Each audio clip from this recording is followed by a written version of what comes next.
Onda. Programa Dário de Paula. Entrevista.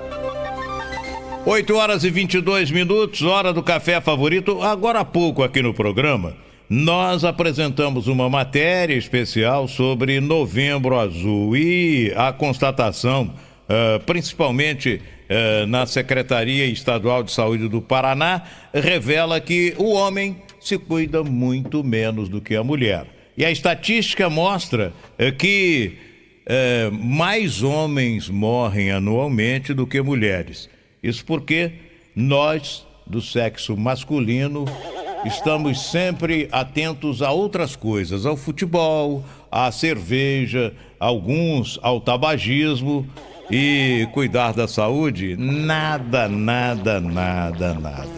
Nós convidamos para um papo sobre o Novembro Azul o doutor Edgar Escacopaza, urologista do Hospital H. Foa. O tema tem que ser Novembro Azul, e quando a gente fala de tratamento do homem, a primeira coisa que vem na cabeça da gente é o câncer de próstata. Normalmente, depois que você atinge uma determinada idade, esse problema acontece. E é sobre isso que nós vamos conversar com o doutor Edgar, do Hospital H. Foa.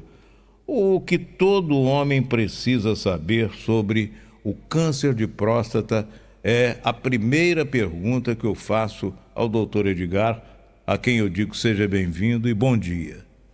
Bom dia, Dário. Bom dia, equipe. Bom dia, você ouvinte, que está acompanhando a gente hoje pela manhã. Então, hoje eu vou falar um pouco sobre essa questão do Novembro Azul, sobre o câncer de próstata, sobre a importância da prevenção. O câncer de próstata nada mais é do que uma proliferação atípica das células da próstata, que a gente vê elas crescendo numa forma desordenada, evoluindo essa proliferação atípica, fazendo com que isso seja uma lesão maligna. E ela tem diversas formas de se apresentar, diversas formas de evoluir, e é importante o homem estar atento à sua saúde para poder diagnosticar o quanto antes, para que o seu tratamento seja efetivo. Doutor é urologista e sabe muito bem que o homem não se trata, não se cuida. É muito difícil. Faço uma confissão pública, minha mulher me enche o saco para me cuidar. Não, sim. Sem dúvida alguma. E a mulher sempre se cuida, né, doutor? Com certeza. Tem o Outubro Rosa.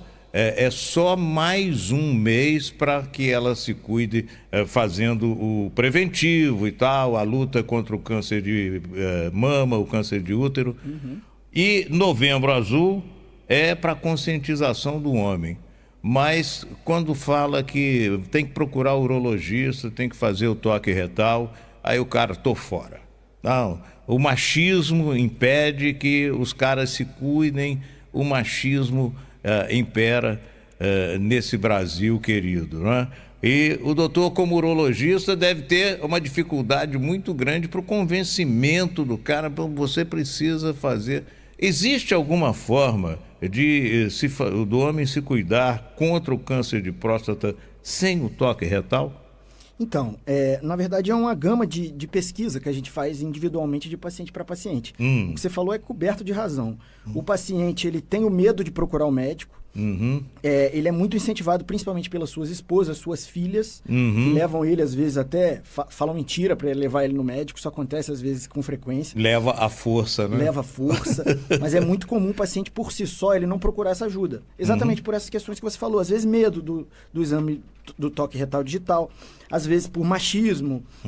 Isso vem caindo por terra um pouco, mas ainda é muito presente na população que a gente trata. Essa campanha Novembro Azul é justamente para acabar com essa história, né, doutor? Exatamente. E é por isso que o doutor Edgar, do Hospital H. Foa, está aqui, para que a gente aproveite nesse início de mês de novembro, hoje é dia 7 de novembro, para fazer o convencimento de quem tem, a partir de que ano, de que idade o homem precisa começar a cuidar, com todo cuidado, da próstata. Isso, então, perfeito. O homem, a partir dos 40 anos de idade, independente de histórico familiar, independente de fatores de risco que ele possa apresentar, ele tem que procurar pelo menos o urologista para conversar, para ele avaliar, para o urologista entender mais ou menos em que posição que ele está, numa escala, estratificação de risco, para poder proporcionar para ele os exames necessários para diagnosticar tentar fazer esse diagnóstico o mais precoce possível, entendeu? Esse machismo estrutural, ele atrapalha pra caramba o homem a procurar um médico, mas a partir do momento que ele entra no consultório, ele percebe que essa quebra de paradigmas, você consegue ter uma certa forma de convencimento para ele, ele consegue entender que ele tem que se cuidar e tudo mais. O problema é até ele chegar até o consultório. Mas até ele ser convencido. Às vezes, a condução para o consultório do urologista é coercitiva, feita pela mulher e pela filha. Não é verdade? Muito comum, muito comum. E a partir dos 60 anos, por exemplo, quando o risco é maior, a luta do cara para não ir é maior também. Maior, inventa mais empecilhos. E não, agora já não deu nada até agora, não sinto nada, né? É a grande premissa. Não tem tempo, não sei o quê, etc. E diga uma coisa, doutor. Descobrir cedo, todo mundo diz, o diagnóstico precoce é de fundamental importância para a cura, né? Exatamente. É totalmente diferente um panorama onde um paciente é descoberto com câncer de próstata precocemente, ele tem uma gama de possibilidades de tratamento, ele tem uma grande chance de cura, de ficar livre dessa doença para o resto da vida. Diferente de um cara que às vezes adia essa prevenção, esse diagnóstico, acaba descobrindo muito tardio, já não tem tanta coisa para fazer, entendeu? Certo. Então, por isso que a gente preconiza fazer essa conscientização da população, porque conscientizando, o paciente vai procurar mais cedo e a chance dele diagnosticar precocemente é muito maior. Bom, e tem, além do toque retal, tem outros meios, né? Tem uma gama de exames. Por exemplo, o PSA, né? Mais. Isso. Então, a gente primeiro preconiza o exame inicial é fazer um PSA, avaliar a necessidade de fazer um exame de toque. Na maioria das vezes são complementares esses exames. O PSA e o exame de toque, eles se complementam entre si. A partir daí, a gente pode pedir uma ressonância da próstata para visualizar algum nódulo que a gente encontrou no toque. Ou se o PSA estiver alterado, essa ressonância pode auxiliar a gente a levar a pedir uma biópsia. A biópsia, sim, é o que firma o diagnóstico, é o que bate o martelo, que eu costumo dizer. Certo. Que ela vai firmar esse diagnóstico e dizer para mim se é um câncer sim ou não, entendeu? Então, além do toque retal, a gente tem o PSA, a gente tem ressonância, a gente tem outros exames mais específicos também nos grandes centros, mas principalmente que a gente tem de gama para fazer é o PSA, complementariedade com o exame de toque retal, sim. Bom, o PSA, ele primeiro indica o nível em que está a próstata. Segundo, o toque mostra direitinho. Agora, há casos, por exemplo, e eu posso citar de cadeira, que eu tenho câncer de próstata e estou fazendo o acompanhamento. O diagnóstico foi feito precocemente e há 2 anos estou fazendo o acompanhamento. Mas uma coisa interessante que o meu urologista, que é seu amigo, né, doutor Antônio Fernando Pinto, me disse: Dário, no toque a sua próstata não apresenta nada. Exatamente, por isso que eles são complementares, né? Você vê a importância do diagnóstico precoce. Você é o exemplo claro disso aí. Como eu falei, são complementares. Então, alguma suspeita em um ou alguma suspeita em outro já leva a gente a investigar mais profundamente esse caso. No seu caso, por exemplo, o exame de toque ele não viu nada, mas complementarmente pois aí ele pediu o PSA, e sempre pede o PSA para depois me receber na consulta. Sim.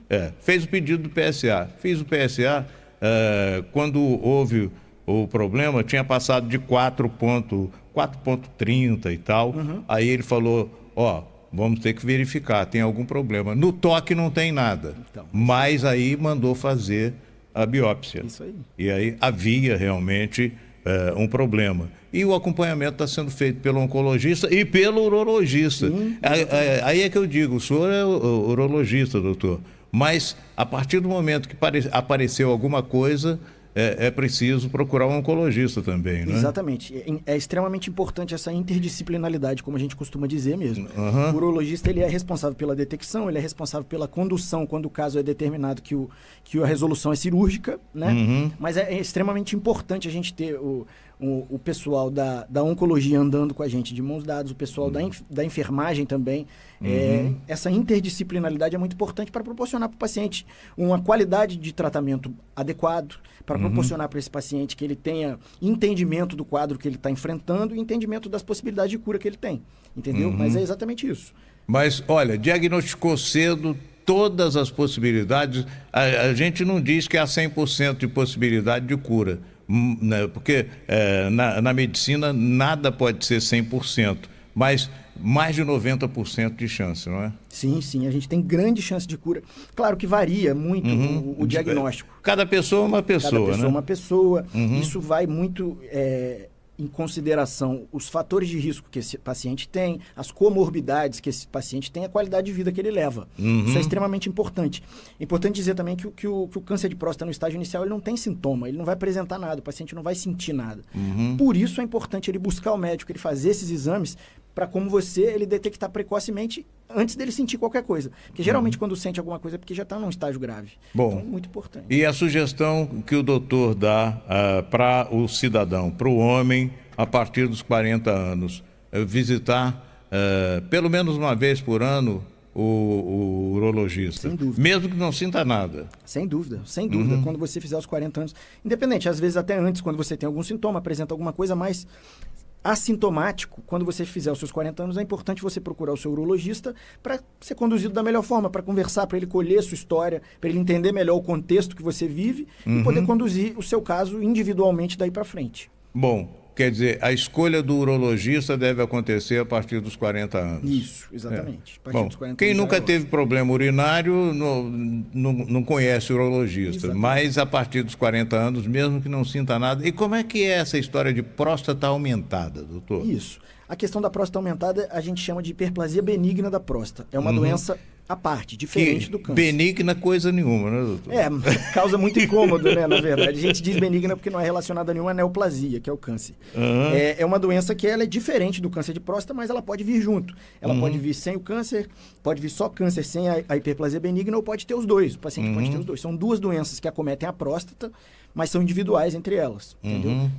E grande parte da população apresenta essa hiperplasia benigna da próstata também, e muito se confunde com a sintomatologia em relação ao câncer também. Mas é importante relatar que são duas doenças distintas, que elas podem até coexistir, sim, existe essa possibilidade. Bom, e quando se descobre que há essa hiperplasia benigna da próstata, de cara vai ter que operar, não vai ter que operar? Não necessariamente. Como é que é isso, doutor? Não necessariamente. Existem diversas tem terapias. cura, tem sim, terapia, né? Sim. Existem diversas terapias medicamentosas, complementares medicamentosas, inúmeras medicações e tentativas que a gente pode fazer inicialmente para tratar esse paciente com hiperplasia benigna. Secundário a isso, se não for resolutivo, a gente pode evoluir para uma terapia cirúrgica. E dentre as terapias cirúrgicas tem uma gama de possibilidades também, variando de paciente para paciente, de tamanho de próstata, de nível de obstrução. Tudo isso é totalmente relevante para a gente decidir qual vai ser a terapia. Quando o paciente, quando o homem começa... quais são os sintomas, por exemplo, do crescimento da próstata? O que é que acontece com a gente? Eu nunca tive problema, nunca percebi nada, né? Mas...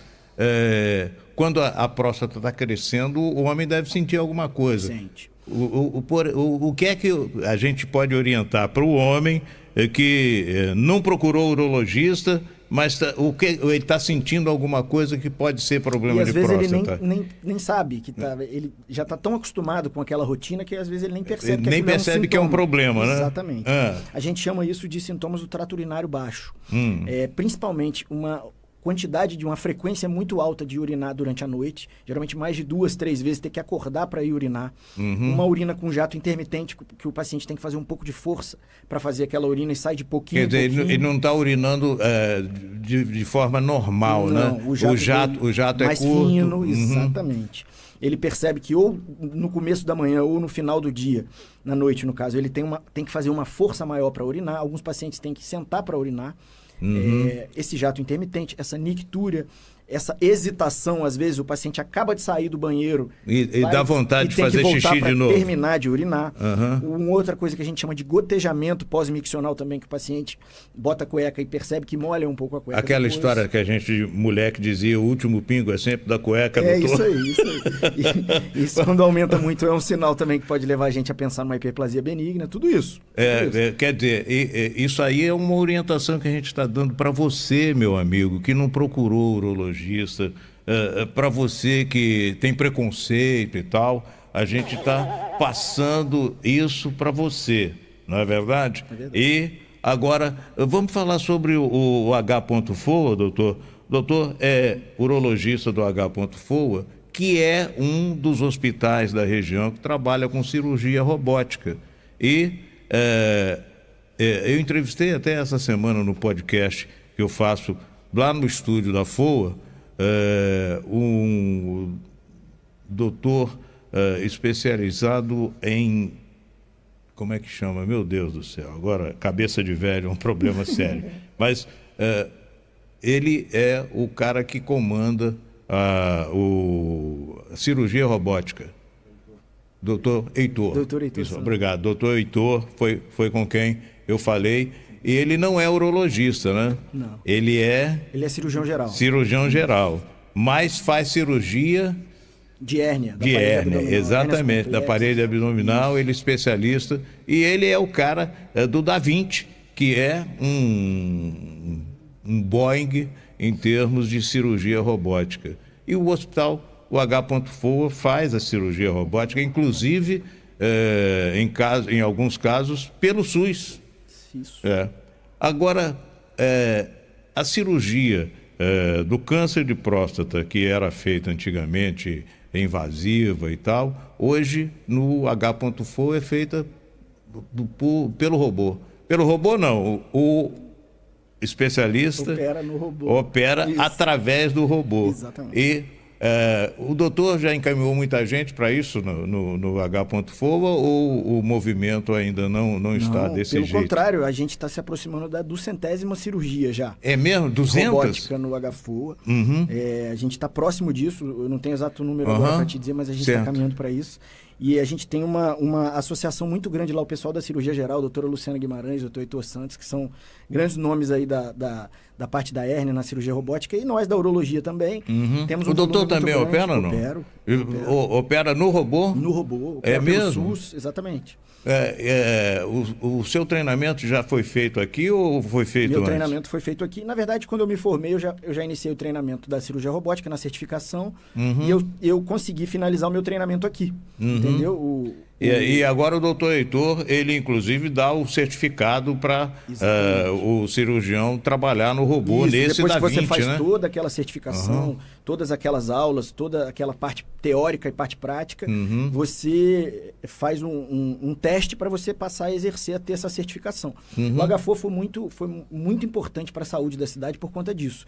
Ele teve essa sacada de trazer a expertise do Dr. Heitor para cá, para poder desenvolver essa parte robótica que está muito importante aqui, está tendo um papel muito bacana aqui na cidade e na região toda. O doutor Heitor me disse que o H.FOA no Da Vinci 10, né, já está certificando médicos, ele está habilitado a certificar médicos. O seu caso, por exemplo, é de certificação aqui. Exatamente, eu fui um dos primeiros a me certificar aqui. Isso. Bom, deixa eu falar sobre o cirurgião que trabalha com o robô. Sim. Aquilo parece um avião, né? Quanto tempo leva o treinamento para você operar bem o robô? Ô, Dário, isso varia muito do tempo que você tem para conseguir se dedicar a isso, né? Você tem que fazer treinamento. Aqui a gente ainda não tinha na época que eu fiz. Todo o aparato a gente complementou aqui no fim, mas a gente teve que fazer esse treinamento prático e teórico no Rio. Tem muitas aulas da Sociedade Brasileira de Cirurgia Geral, tem muitas... um desenvolvimento requer... uma diferença do robô X, do robô XY, do robô S, do robô SI, que são robôs anteriores. Tudo isso é um desenvolvimento que você tem que entender como que funciona cada parte do robô. Depois você tem que assistir algumas cirurgias de alguns profissionais que têm um número grande de cirurgias e depois você começa a fazer as suas. E fazendo as suas tem que ter um proctor, que a gente chama, um profissional já muito renomado do seu lado para qualquer eventualidade. E aí depois que ele sente confiança em você, ele te libera para você operar sozinho. Bom, quando você assume a cabine do avião, dá tremedeira? Cara, no início... Como você falou mesmo, usou essa analogia do avião, é tempo de voo, né? Conforme você vai exercendo o seu tempo de voo, você vai ficando mais confortável em fazer aquilo que você exerce. E o primeiro treinamento do cirurgião quando vai fazer teste e tal, ele não faz no ser humano, né? Não, de maneira alguma. A gente tem simuladores, a gente tem barrigas artificiais para a gente fazer esse tipo de cirurgia, entender melhor o funcionamento como um todo. E nas primeiras cirurgias, como eu te falei no treinamento, nas primeiras cirurgias, você sempre tem alguém do seu lado e você nunca vai fazer essa cirurgia do início ao fim. Sempre você vai pedir ajuda, vai pedir auxílio, porque o seu intuito lá é o melhor para o paciente. Você vai fazer o seu exercício ali, mas você quer que o paciente tenha toda aquela promessa que o robô tem em relação a uma cirurgia aberta, que é uma melhor recuperação, um tempo rápido, uma melhor visualização dos plexos nervosos que são responsáveis pela ereção do paciente, uma melhor preservação do colo vesical para a gente preservar a continência urinária. Tudo isso é importante também, entendeu? Olha, gente, são 8 horas e 43 minutos, hora do café favorito. Nós estamos conversando com o urologista do H.FO, doutor Edgar Scopasa, né? Scopacasa. Scopacasa. Doutor Edgar é urologista do Hospital H.FO. Ele tocou no ponto que mais preocupa o homem em relação ao câncer de próstata, a próstata aumentada e tal. Ereção. Doutor, diz alguma coisa pra gente. Agora, quando você tem que operar o câncer de próstata, vai operar no robô que é menos invasivo. Tira o câncer, a próstata fica? Ou tira a próstata para tirar tudo? Na verdade, a cirurgia do câncer de próstata, a gente tira a próstata toda. Essa é uma grande dúvida, né? Uma das 3 principais dúvidas que os pacientes vêm pra gente no consultório. Diferente da hiperplasia benigna, que a gente só tira o miolo dela, a grosso modo, no câncer de próstata a gente tem que tirar a próstata toda, na cirurgia robótica. Não tem jeito de tirar só o câncer, tira tudo. Ainda não. Estudos vêm sendo feitos aí, mas por enquanto a terapia preconizada pela sociedade é a retirada completa da próstata. E, como você mesmo disse, o robô ele veio para revolucionar isso daí, porque é uma cirurgia muito menos invasiva, é uma cirurgia onde a gente tem uma visualização muito melhor, e essa questão da ereção também é o que mais preocupa o paciente que vem buscar a gente. E quando eu conversei com o doutor Heitor essa semana, ele falou que o robô, aquelas pinçazinhas que são usadas no lugar do bisturi, atingem determinadas posições que o cirurgião, na cirurgia de barriga aberta, não consegue atingir, não é verdade? Então o robô vai mais longe e tal, menos invasivo para o paciente. Mas pergunta que não quer calar. Vou falar no português, claro. Tirou a próstata, eu vou ficar broxa? Não necessariamente. Não necessariamente.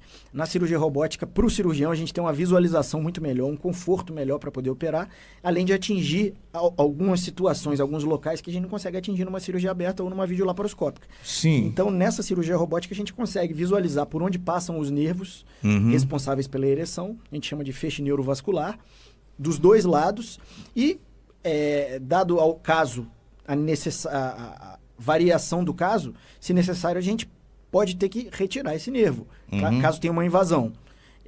Mas geralmente a gente consegue fazer essa preservação e manter esse paciente com ereção. Eu tenho diversos casos de pacientes que eu operei no robô que já estão retornando às suas atividades sexuais, naturalmente. Já estão preservando a sua ereção. Mas isso é uma coisa que, primeira coisa que o paciente, quando descobre que tem câncer de próstata, ele pergunta para você: doutor, e a minha ereção, como que eu faço? Não sei o que lá. E realmente o robô é a melhor forma da gente tentar preservar essa os nervos da ereção. Exatamente. Mas tem que tirar a próstata toda. Tem que tirar a próstata toda. E não altera as funções urinárias? Exatamente, é uma coisa que a gente tem que preservar também. E é uma coisa que o robô tem ganho em relação a isso também, a preservação do colo vesical, o paciente tem um controle melhor da urina depois da cirurgia. É todo um trabalho, é toda uma reabilitação. O paciente às vezes varia para mais, varia para menos. Nenhum paciente vai evoluir da mesma forma. Mas a gente tem meios para poder reabilitar tanto a parte da ereção, da função erétil, quanto a parte da continência urinária. E, sequencialmente, a gente vai acompanhando. Sem esquecer que o principal fator que a gente tem que acompanhar é o fator oncológico, para saber se ele está livre da doença mesmo. É isso aí. Doutor Edgar, para completar a gente ainda conversando com o urologista, a gente tem que falar sobre ereção, sobre inapetência sexual, etc.